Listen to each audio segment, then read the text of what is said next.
Okay, Mishlei 23:23. Really making our way through this chapter. I guess because we had several clusters of psukim that it feels like this chapter is going by quicker. All right, and this Kaneh, the Altim Kor, Chachma umusar uvina. Truth you should acquire. Yep, truth you should acquire. I'm just going to make it more forceful. Acquire truth and don't sell. Yeah. Chachma. Yeah. Okay, so wisdom. How do we usually translate most there? Discipline. And understanding. Yeah. Now here, usually we say that Musar could either be rebuke or discipline. I think here it's clear that it's discipline because, it's not clear, but it seems to be more, since Chachma is like the phenomenon of Chachma or like the study of Chachma, Bina, I'm more inclined to say it is a discipline. Yeah. Also, I think, and this I always forget about, in biblical Hebrew, does kaneh mean to purchase, or is that, I think so, right? Yeah. To get, acquire, procure, elsewhere buy. Okay, yeah. So it could be, I would say the primary meaning is purchase, yeah. And then acquire would be like a secondary one. And that's only because I'm saying that because of the sell thing, right? Yeah. All right. So Sadigon makes one change, which is significant, but he says the wisdom and the discipline and the understanding. Okay. So the wisdom, the discipline, and the understanding. So he puts is a definite article. Is that what you call it? Hey, I think. I don't know. All right. I think so. Yeah. And then Targum says kabel that is, I copied and pasted the wrong pasuk. Good morning. Here you go. Oops. Kushta. Hold on here. Oh, also, you know what? I have to save this as analysis notes.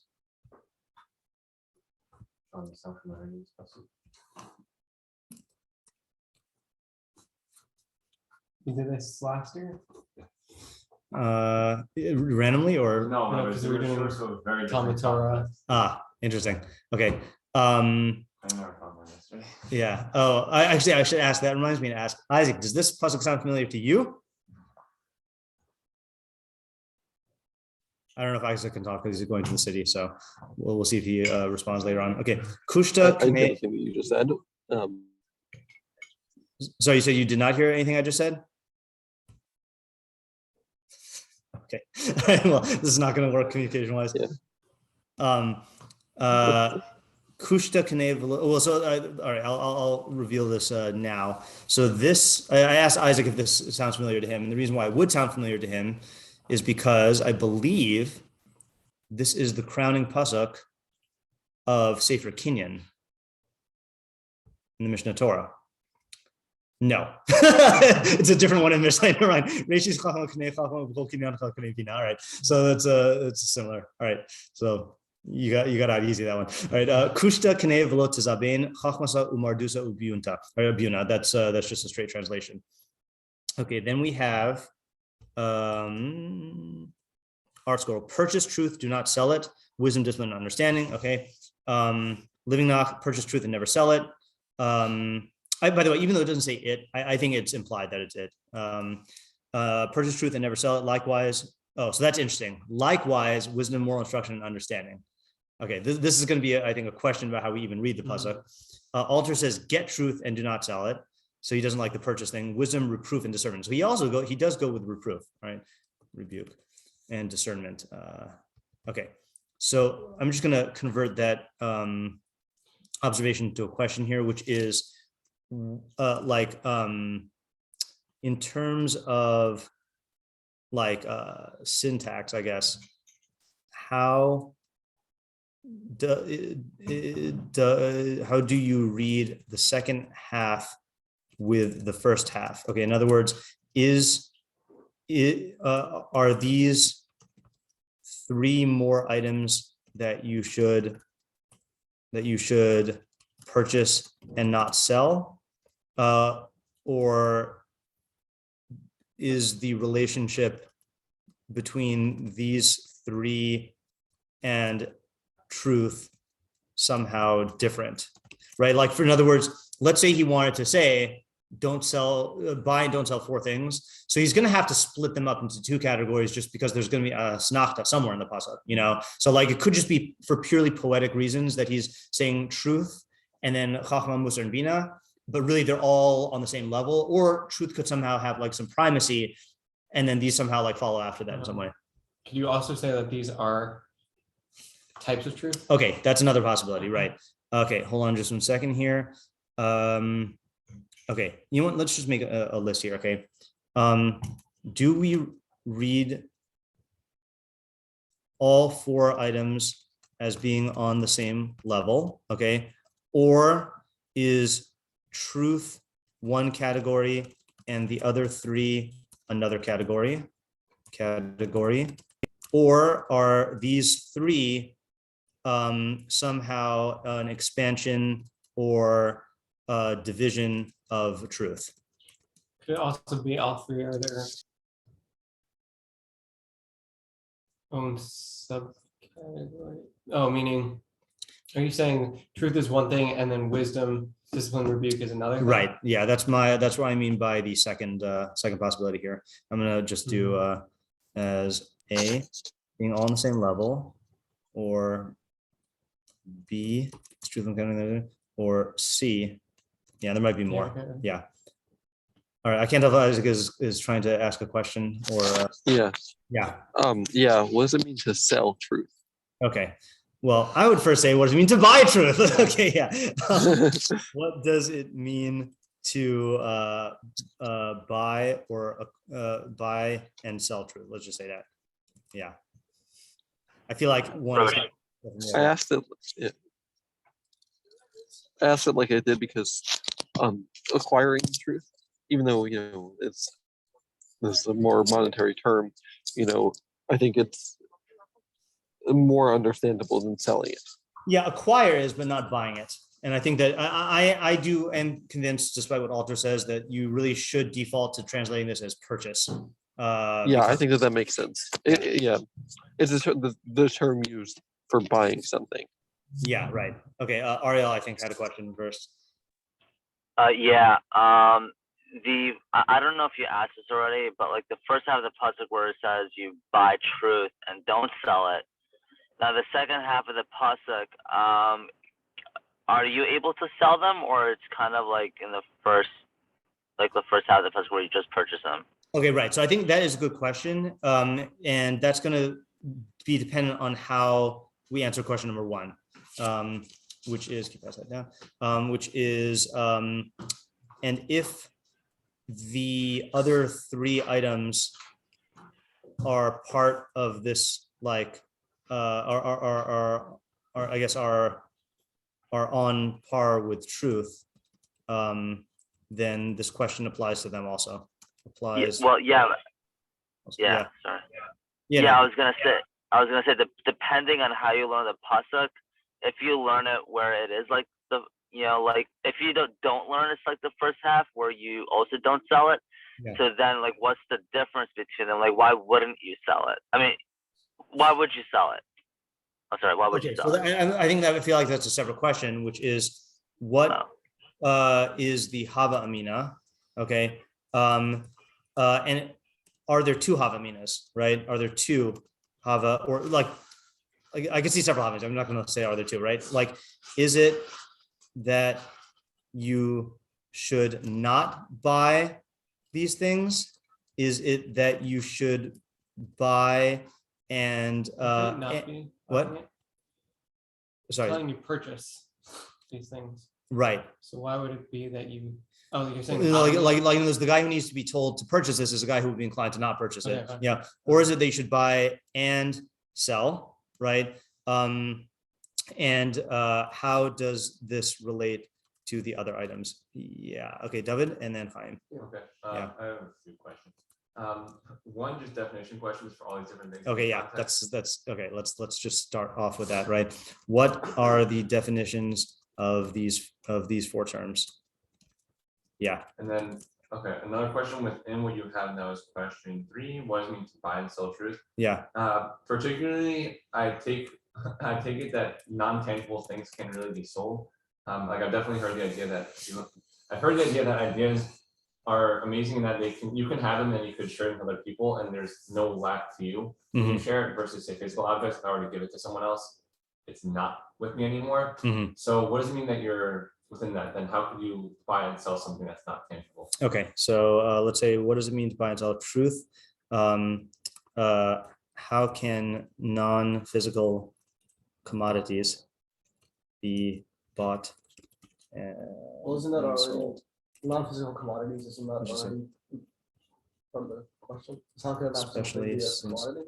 They are, well, what is the definition of commodity? I thought it was just like a good that is exchanged. Well, that's part of the question. How can you exchange it in the sense that it's not the usual form of exchange? Right. Exchange. Right. Exchange. Exchange, yeah, that's why I'm adding that part of the question. Yeah.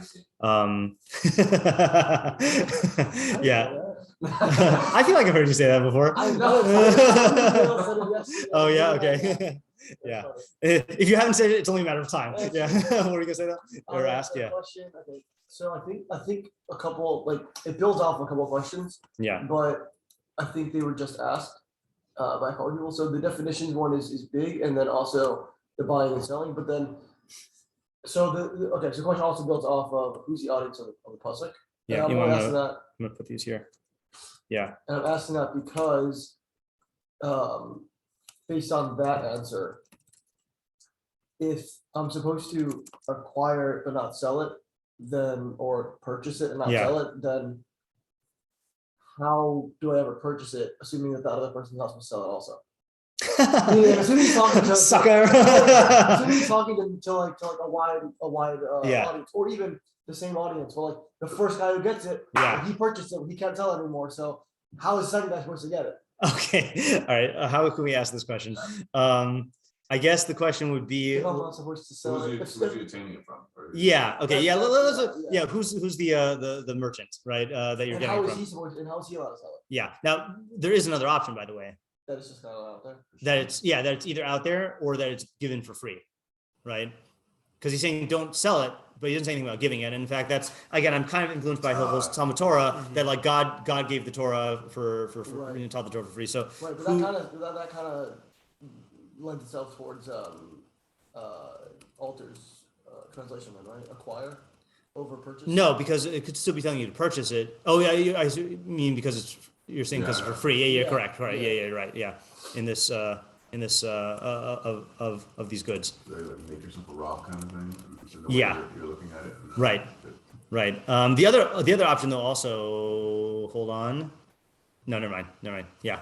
Yeah, if Moser is rebuke, Yeah. what does that mean to purchase that? Like, it's easier, I think, for me to understand Right. purchasing information, Right. but purchasing rebuke, that seems to be like, rebuke is a very specific thing to you. Yeah. And so it's not going to be valuable if you're just getting somebody yelling at you or. Yeah. Although it is interesting, I feel like in a certain sense, it is almost easier to purchase Musar if it is a personal rebuke, because you could hire like a mentor or a coach or something like that, you know? Right.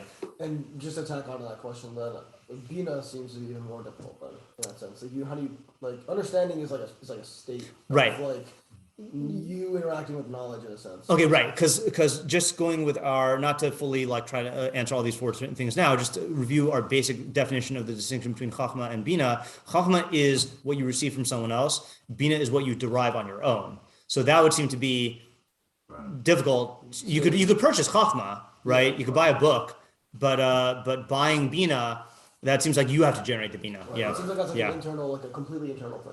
Yeah. In the sense of like, I don't know how you acquire And something from yourself. as well as the difficulty of Bina being knowledge that you derive on your own. Yeah. Can I ask a question? Yeah.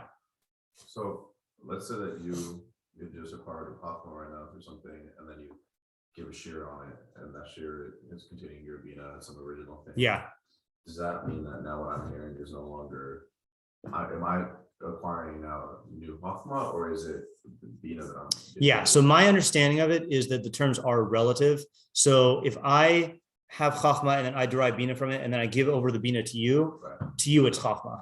Yeah. Yeah. That's a good question though. And I don't know if that's universal. That's just my current understanding. Oh, one more question also, which you could lump this into 5, which I will do, is actually, no, I'm going to make this a separate question, which is how does this fit into the local cluster and sequence, right? Because in the local cluster and sequence, I'll just, for the sake of review here, so we started talking to the sun in 15, and it's clearly still talking to the sun in 19, and then still talking to the sun in 22, which is yesterday's pasuk, and then it's going to go back to talking to the sun in 25. So presumably this is still to the sun, right? But which I guess so that's the audience, right? But I mean, we could say like granted, this is talking to the sun, but who is he? Yeah, right, yeah. And we also just say we also noted that at least we didn't do this. I did this. I showed you a little bit of the Malbim on some of these pasukim, but I think, and I haven't even looked at it consistently, but it's interesting. The Malbim on last week's pasukim, I was looking at it, seems to go in descending order, that it starts off with the highest level advice for the son, and then failing that, you have the second thing, like let's just, I mean, simple level, right? Highest level, you want your son to become a chacham. Okay, and if not, at least don't be jealous of chataim, and if not, at least don't be a guzzler and a gorger. Like he's like lowering the bar. So if you go in that sense, and then at the very least, don't mock your mother and father.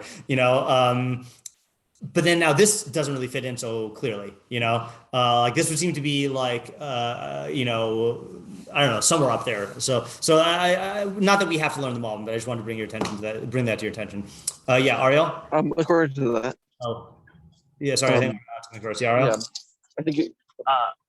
Yeah, I was just gonna ask. Did we ask the question about like what's the difference between truth versus chachma and bina? We said, what are the definitions of the 4 terms? Well, we also did 3 also. Kind of. 3 also is, how do you read the second half in line with the first half? Yeah. Okay. I mean, built into that question though was like, are they on the same level? Is it a category? And then these are like parts of that category. Right. Yeah. How they relate to each other. You mean? Yeah. Isaac.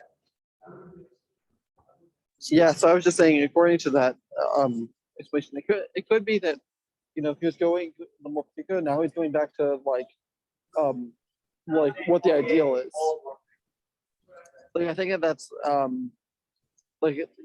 pattern of like a style of like saying if you're not going to do this, etc. And then once you've gotten to the specifics, then you go, but really you should be doing X. Okay, you're talking about the Malbim, right? Yeah.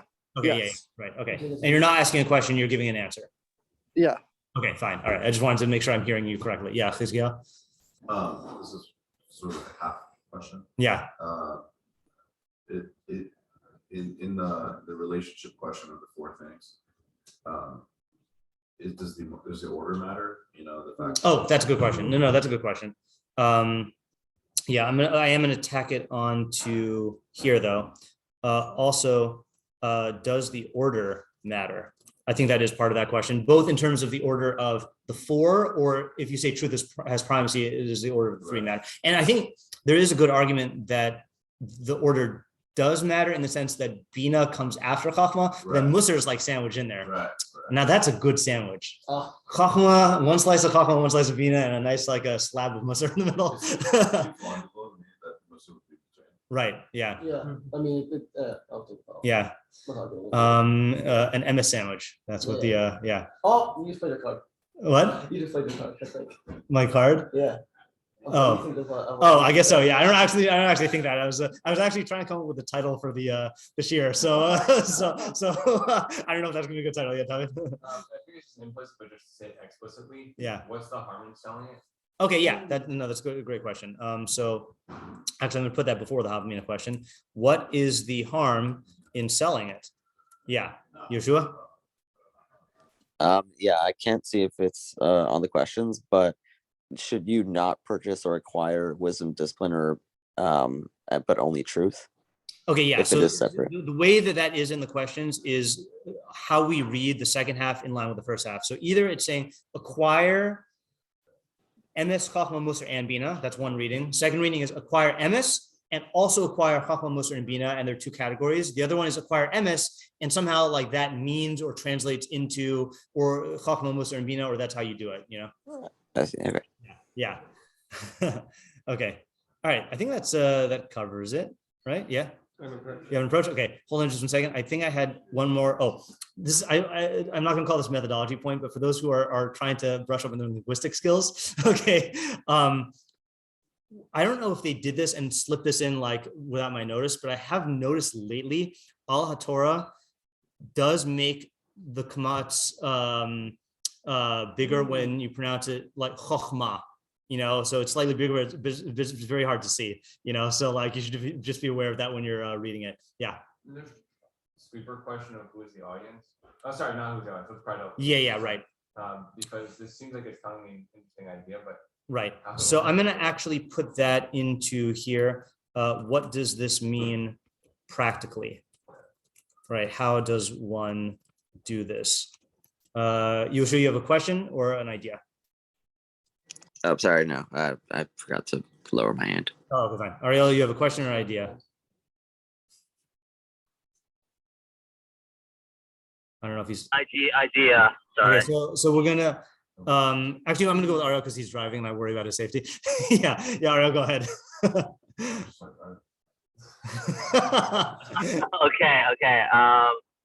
Yeah, so I also have like 7 minutes. Okay, so.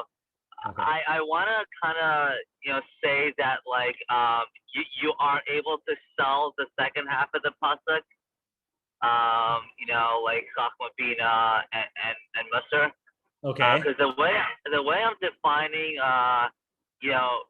truth, like or emes, whatever the pasuk is for truth, is like that's objective truth, right? That's just like. It's objective truth where if you were to sell it, you almost be like you don't care about it, or you're like denying reality. Okay. Whatever that means. Not knowing what you mean, but yeah, go ahead. What? I'm saying okay without knowing what that means practically, because I feel like this is very, very interesting.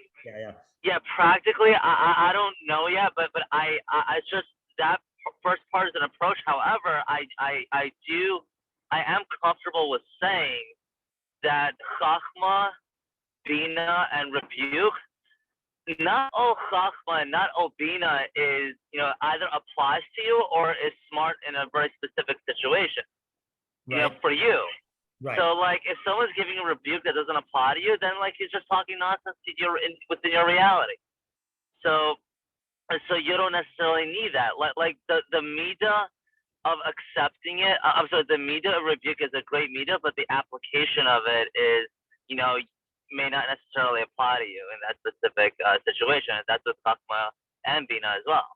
Okay, I'm gonna just really quickly. I'm gonna try to undercut your way of reading the pasuk, and you'll have to defend it, or anyone else could defend it. Is that you're trying to say that this only applies. You should buy and not sell truth, but not chachma, musar, and bina, right? Like it's okay to sell chachma, musar, and bina. That's your approach? Yeah. Yeah. So I think that's a tough read. Like why? I think because it's not telling you that you can sell chachma, musar, and bina. It's saying, it doesn't say anything.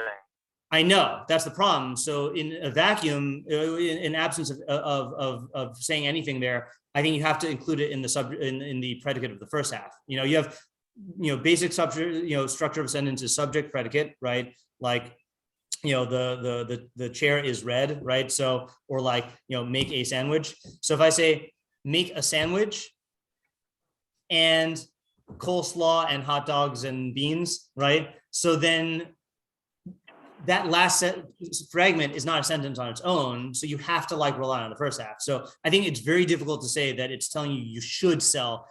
In fact, if it's telling you that you should sell, it should just say like another word like buy. What was that? Yeah. Yeah, right. Timcore, like sell those things. So I don't know. Your ideas might be still valuable here, but I don't think your reading of the pasuk is legit. That's my. All right, so I'll I mean, if the idea is good, then I'll see if I can come up with another reading that Okay, sure. fits in the idea. Okay, sounds good. All right, Chaim, you had a comment on Ariel's thing? Yeah. Yeah. But just a point on the Musar, like I guess it's more of a general question. But, Yeah. You're saying that if someone's giving you Musar, but it doesn't apply to you, then you shouldn't like necessarily take it to heart. But not to like no true Scotsman, but like would we call that Musar? I mean, if someone was like quote unquote rebuking you and it didn't like apply to you, like they were like, why you always get up late? And you're like, I get up at 6:30 in the morning. Right. And you're like, I don't get up late. Yeah. Like would that be called Musar, like in like the halachic technical? Yeah. So it's a good question. I mean, I still will call it Musar because he is giving rebuke. It's just it's mistaken. But I would also challenge what Ariel is saying. Now I'm going to challenge your ideas, Ariel. Don't worry. Is that I think that if you, and I feel like I'm getting this from 2 Mondays ago from Monday Night Shiur, that like if you really love Musar, then even if it doesn't apply to you, there's still stuff you can learn from it. And also it might not apply to you right now, but it could apply to you later. You could file it away for later on. And just as a side point, I feel like I said this recently, but I don't remember if it was in Monday Night Shiur or here, that when I taught high school, when I taught Mishlei in high school, I used to specifically pick pasukim that I thought would be relevant to the students, which I think was a good move given the limited time frame I had.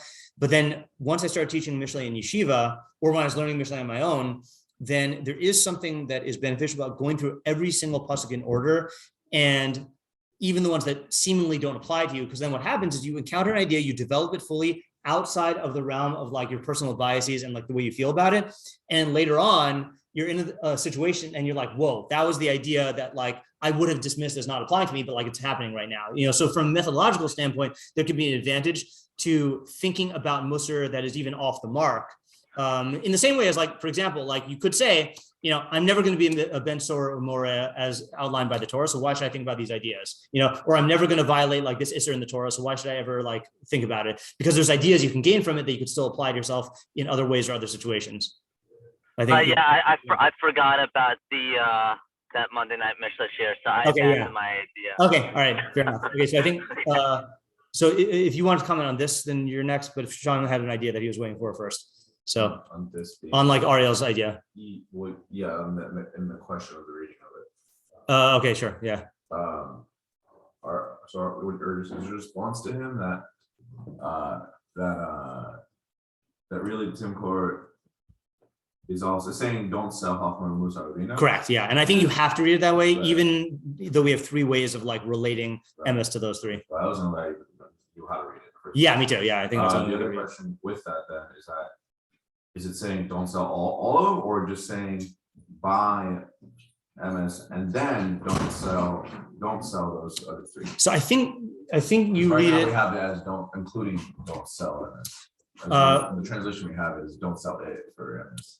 Right.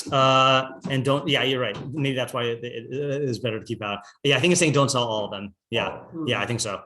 Okay, Sean, you have an idea. Yeah. Yeah. So, right, starting with the premise, right, that Torah or truth is free, right? You don't need someone necessarily to sell it to you in order to get it, right? So then whenever something becomes purchasable or sellable, right, that makes it more restricted. Okay, yeah. So I want to view the pasuk within that sense, and that when something becomes more restrictive, less people are able to access it, right? And then it's not as free flowing, right? Yeah. So you're taking something that is a free flowing thing and you're making it more restricted, right? So even if, right, it's closed off to you or more closed off to you because it's somebody selling it, right? So you should go out and acquire the chachma or the MS, right? That is very difficult for you to acquire, right? Even though it's purchasable in a sense, even though it's more restrictive, right? You should not allow any barriers in terms of your pursuit of MS. Okay. And then in terms of the selling, right? But then once you acquire it, right, you shouldn't then translate that over and then say, now I'm going to continue this restrictive, right? Now that I've gotten it, I'm going to perpetuate this restrictiveness, right? So you should open up the way in which you're disseminating this information. And then the last 3, I think, are going in progressive order of things that people have from least to most, a resistance towards giving. Okay. So chachma, right? So chachma, you say, all right, like this is common knowledge, right? So these are things that I like, all right, so like I'm not going to be so restrictive. Person might say like, okay, maybe I want to charge a little bit, or maybe I don't want to give over this information that much. But presumably, for the most part, people are very willing to give over chachma, which is like simple ideas. Yeah. Right. Musar, people are a little bit more hesitant to give out, right? So they see that somebody's doing something wrong, and they're like, well, maybe I shouldn't give out musar here, right? They're more like cautious. I know the word you're searching for. Of giving musar, when really, like, if they see something wrong and they know that it's wrong, right, then they should jump on it and give musar there. Okay. Right. So it's telling you don't be restrictive in terms of MS, in terms of musar. Yeah. Right. And then bina, right? When someone has like a great idea, so a lot of times, and you see this like within the like scientific world, someone has a great idea and then they want to keep it all to themselves. Right? This is like a profound innovation, and like it's mine. Yeah. Right. And then I get to decide what happens to it, and they try and be very secretive and controlling of that. So it's going in order of the things that people psychologically are the most. And you are reading it that these three are a breakdown of MS, right? Yes. Like meaning it's not four items. They're breakdowns of MS, but particularly relating to MS that you disseminate. Right. Okay. Right? So chachma is like information that you know. So like giving over common knowledge. Right. Musar is like specific to a person that you're hesitant to do, and then bina is the thing that you're the most hesitant to. Yeah. Okay. So let me just restate that, and then comment on it, and then we can explore it a little bit. So you're saying when it says purchase MS, it doesn't. It's saying you should even be willing to get it, even though it's being withheld by a paywall, right? Like that type of thing. Yeah. Either literally or metaphorically. Yeah, right. Meaning there's some cost involved in getting it, whether it's monetary or whatever, and then when it says don't sell, then it's saying that you should not perpetuate the like the same causes that were various for you. Difficulties in acquisition of this information. Right. Right. Which I think like this is not a problem with your idea, but I think it strengthens the question that you were saying about the original merchant. Like it seems like someone's not taking this advice along the lines. I think my question, and I like the ordering of these things. I think my primary question is not on the pasuk, not on the way you're explaining the pasuk in a vacuum, but if this is talking to the son, it is a little weird, especially if it's a young son, which maybe we are not at the point where it's a young son anymore, because the previous pasuk talked about your parents being old. Well, before I talked about him being a guzzler and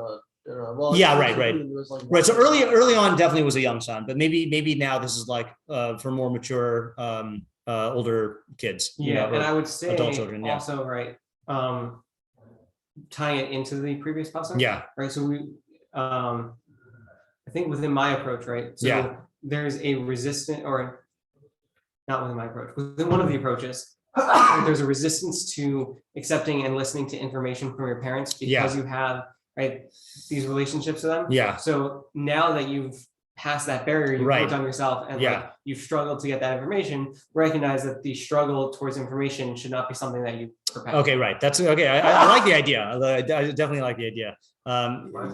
Okay, different. Yeah, you want to comment on that? Yeah. I pretty much agree with everything Sean said. Yeah. I just want to add something. I think that it's true that you shouldn't perpetuate it, and that maybe also maybe saying that as well. But I feel like for me, the focus seems to be less on the moral aspect of what you're doing to other people, and more as you have to look at yourself as either the person who is buying or to the answer, what stage of the son is he speaking to? I think in some ways, not only is this son, but a person in general is always going to be in a stage of both acquiring MS or having some MS, and then at the same time, always in the pursuit of it means that you're also in a situation where you have to look at MS as, MS is so valuable that on the one hand, I should do everything I can to get it, to buy it, whether it's from a person or not from a person, but just from the fact that in reality, in real life, you have to do some type of research on things. No one's withholding that from it. That's just the nature of MS. So that I should look at it in like I don't know, philosophical, but I guess we'll call it philosophical, conceptual manner in which I should say that even if someone was to sell it to me, even if that's not what I should do, it's so valuable that I should be buying it. And I think that's more the focus than, and don't sell it to others. Like, I think it might be true, but that's more like almost an afterthought. And so it's really, and then as far as the parts, I think that's absolutely. Hold on, I lost what you said though. What's the point?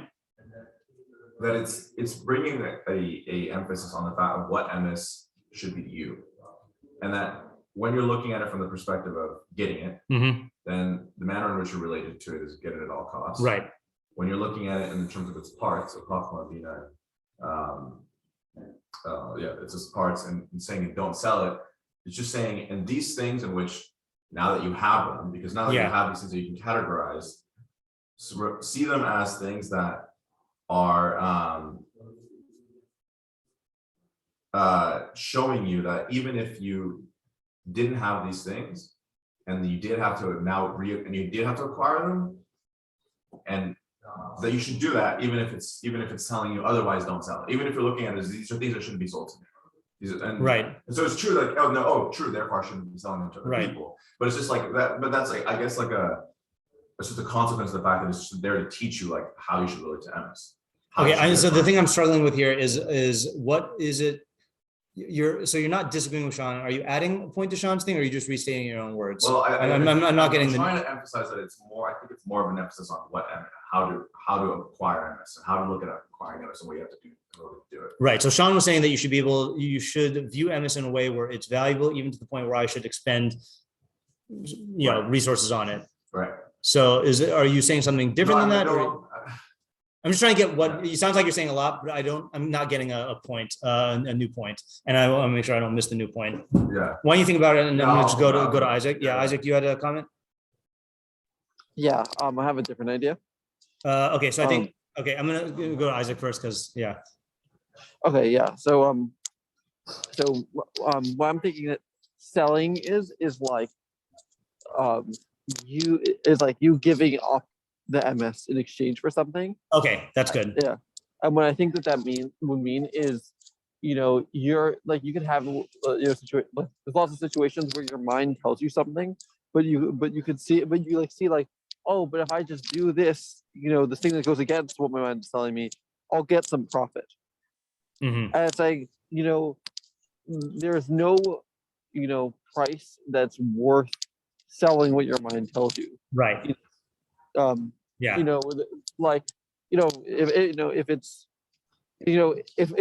the gain is enough, then your mind will tell you that that's what you should do. Right. But you should never be selling, what your mind tells you. Okay, that's a good approach. All right, that is a different approach. I'm trying to think. Is this the phrase? I mean, people use that phrase not necessarily in terms of truth, but in terms of like values, like oh, you're a sellout. Right? Like when you compromise your own values for some other profit, shows you that you don't really value this thing. And this is saying that these are invaluable commodities. Are you adding to Isaac's thing? You have a separate approach. I actually kind of want to blend Isaac's and Sean's ideas. Okay. Blend away. I think the first part of the pasuk is telling you that you should do everything you can to acquire all of these types of truths. But what you should not do is use them to sell them as to get your own benefit by using them. I know like in Ashkafa shiur we're learning with like Ref Pasuk about like using the Torah to promote yourself in society or as a tool. So it's like saying like don't use these truths as like a mechanism to like sell and benefit. Okay, I definitely see how that fits into Isaac's. I'm not sure how it fits into Sean's. You want to add just the first part of do whatever you can to acquire these things, even though you shouldn't sell them yourself. If someone else is selling them, you should buy them. Okay, I hear. Yeah, Sean, you want to add to? Well, I just have a question on both of the approaches. Okay. Which is, what is the Chachma Musar and Bina adding to the idea? Okay, right. So I think that could still stand to be developed. What is the Chachma Musar and Bina add to the idea? I mean, I think in meaning you don't have a problem with seeing how it is subject to that, but it's just what's the new, what do you get? Not selling out your ideas, right? Or not selling yourself out. Yeah. When your mind is telling you one thing, and right, but it doesn't seem as integral as But then, what is the Chachma? Okay, that's good. That's a good question to think about. Okay, Davi, you're up. Yeah. Because I think that okay, this is going to sound, I think, similar to what you were saying, but I think a different point. And I think this was coming from my recent workshop last year. So to not view these things, not view emet as a commodity, and not something that you can trade back and forth with other people.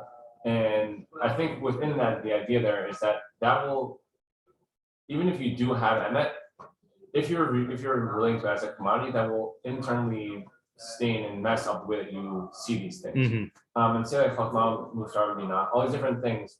Say you may have like knowledge that you got from someone, but if you're viewing it as a commodity, you're not actually going to internalize it. It's just going to be something you can go out and trade for something else. And with each of these different things, I think Chachma, Musar, Bina, each being further and further levels of not being able to actually look at these things properly if they are commodities. Where knowledge can be a little bit, you can kind of sell a little bit back and forth, but then Musar, where you're going to intake as discipline, that you can't really sell as much. And definitely your own being able to take truth and then use it for, or at the very least take truth and get to different ideas on your own is impossible if you're just viewing truth as something that you're going to be trading and selling. Okay, so I feel like we're at the point now where I, just for my own keeping track of things, I just need to jot down brief notes about the approaches here. I'm not going to try to summarize them in full, but so Sean's was about like be willing to incur costs to get truth, but don't perpetuate it when distributing. And then the order is in terms of how much resistance there is to giving it out, right? And then we had Isaac's, which is see, I'm already forgetting how much Isaac's was. Don't be a sellout. Don't be a sellout with truth. Oh, and then I'm also going to add what the questions were here. So my question is, which I know we answered this in part. Okay, how is this fitting to tell the son? Okay, right, and we did have an answer. And then my main question on Isaac's, or your question on Isaac's was, what is the second half adding? What is the second half adding? Okay, then we have Yeshua said, so the first half of the same as yours. Yeshua, what were you saying for the or what was Yeshua saying for the along the lines of what David was saying, that don't use these things to sell and benefit. Okay, yeah. So I'm gonna lump those into two. So relating to MS as a commodity, whether or a means to an end, will corrupt your relationship with the MS itself. So you need to relate to it as something that is in a completely different league than sorry, a different league. So I mean, the real analogy here is like, I think certain types of things that people describe as priceless, like a piece of art, or like the crown jewels of like Britain or whatever, like they have a monetary value, and at one point they were acquired, but you don't exchange them. Like the whole idea of it is you keep it and you own it, and it is a valuable thing in and of its own right. You don't exchange it for anything else. Yeah, David? There's two other things also. Yeah. One within why I think viewing as a commodity is going to mess up. Not as much like this is improper way to relate to it, and like you should see it as something that is so special. I think that there is something like qualitatively different about these things that unless you are relating to them in a like lishma type of way, then they're not going to internally make it to you. Right. Okay. So it'll cover you more than just that you shouldn't be linked to it. In that you won't internalize them in a lishma way. Okay. And then I have one other point also. Okay. Yeah. And then we'll just do the last round and we'll stop. Okay. And then also you may ask me why I'm at all team 4. Yeah. And it still is telling you purchase it, which does sound like my type of way. But I think having the both directions of purchasing, selling, that gets on the full commodity instead of just saying get it, and stop there. Yeah, correct. Yeah, that's good. Okay, I have a very different reading. Okay, sure. Yeah. So I think it's talking about 2 stages, and starting with the final stage of once you've done all the work that it takes to acquire MS, don't then forego the 3 stages or the 3 aspects of MS, the parts that maybe you used or qualities to get Yeah. So maybe you needed Hoffman at the time, and you use someone's Hoffman, whatever, or Musar. Maybe don't think you don't need Musar anymore, and don't think that you need to use the skills and required for Bina in order to finally reach to MS. Mhm. Don't think you've made it, and now sell out on those other. Interesting. Okay, so these are being talked about as a means of acquiring of getting at the MS, but then it's saying even afterwards, then don't really. That's a good approach. You want to challenge on that? Challenge. Okay, let me type it up first really quickly. Hizkiyahu's approach is even after you've acquired MS via Chachma, Musar, Ubina, Musar, Ubina, still don't sell. Yeah, you want to challenge that? Yeah, I think the idea is great. I just think textually, the selling is also on the MS. Yeah. So yeah. Okay. Yeah. What's the answer? Yeah. And that's exactly why it's telling you don't sell. Okay. Meaning you're saying that's what it would mean to sell it? Right. That's what it would mean to sell MS would be it would be like as almost as like if you think that you now can forego these things. Then, without losing MS? Huh? Yeah. Without losing MS, right. you're actually losing the way you're reading it is like this: is buy truth and don't sell it. That is, don't sell it through Chachma, Musar, and Bina. Yeah. Okay. That's okay. All right. This seems like a fruitful approach. But let's let them percolate. One more thing. Yeah. One on the last point of David's point thing, which was that it'll corrupt your relationship with MS. And that you won't internalize them. Could you say differently and say that it'll come to a relationship with the MS because it will become not MS anymore? In the sense of like knowledge and ideas is a thing that if you're not interacting with it in its proper framework, it's not the thing that you're interacting with. Being like I can use my water bottle as something to throw at somebody. It doesn't not become a water bottle, but if I use my MS incorrectly, then it's no longer MS. Okay, but if you that's not what I'm interacting with. Okay. You might be making the same point, but I think that's a good way to put it, though. Incorrectly, it will cease to actually be MS to you. Yeah. Okay. Let's stop here. We got a lot of fruitful approaches. We'll think about it for tomorrow. Don't sell them. Don't sell them. Yeah. Don't sell them. Yeah. Yeah. Okay. Good. All right. We'll stop here for today. Thank you. Yes. Thanks. Have a good day.